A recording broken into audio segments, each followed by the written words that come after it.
திருமூர்த்தி அணையிலிருந்து பரம்பிக்குளம் ஆழியாறு பாசனத்திற்கு தேவையான நீரினை உடனடியாக திறந்துவிட வேண்டும் என நாம் தமிழர் கட்சி ஒருங்கிணைப்பாளர் சீமான் அவர்கள் அறிக்கை ஒன்றை வெளியிட்டுள்ளார்.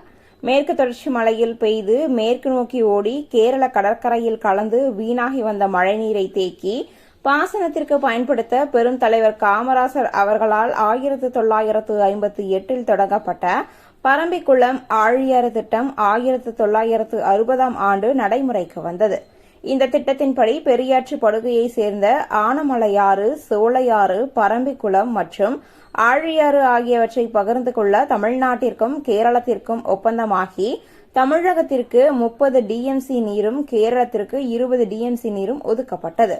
10 அணைகள், 6 முக்கிய சுரங்கங்கள், 7 நீர்ப்பாசன கால்வாய்கள் மற்றும் 4 மின் உற்பத்தி நிலையங்களை உள்ளடக்கிய பெரும் திட்டமான பரம்பிக்குளம் ஆழியாறு திட்டத்தை 2 ஆண்டுகளில் செயல்படுத்திய பெரும் தலைவரின் பெருமுயற்சியால் வறண்டு கிடந்த கோவை, திருப்பூர், ஈரோடு மாவட்டங்களின் 4.25 லட்சம் ஏக்கர் விளைநிலங்கள் இன்று வரை பாசன வசதியை பெற்று வருகின்றன.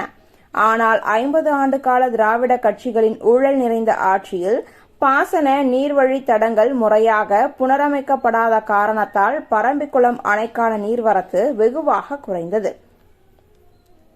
ஒவ்வொரு ஆண்டும் ஜூலை இறுதி வாரத்தில் பரம்பிக்குளம் ஆழியாறு பாசன பகுதிகளுக்கு தண்ணீர் திறக்கப்படும் நிலையில் நடப்பாண்டில் திமுக அரசின் மெத்தனத்தால் ஆகஸ்ட் 2வது வாரம் தொடங்கியும் இதுவரை நீர் திறக்கப்படவில்லை.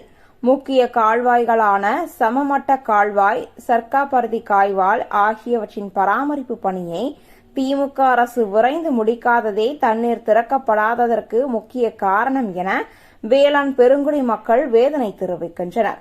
இதனால் நடப்பாண்டில் நல்ல மழை பெய்து அணைகளில் போதிய அளவில் நீர் நிரம்பியும் அரசின் அலட்சியத்தால் வேளாண்மை பொய்த்து போகுமோ என்று விவசாயிகள் அச்சத்தில் தவித்து வருகின்றனர்.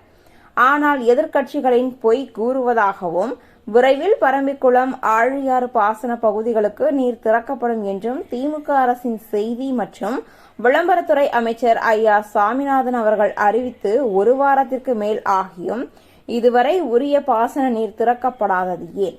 பாசன கால்வாய் பராமத்து பணிகளை கூட உரிய காலத்தில் முடிக்காத அரசிற்கு பெயர்தான் திராவிட மாடல் அரசா என்ற கேள்வியும் எழுகிறது.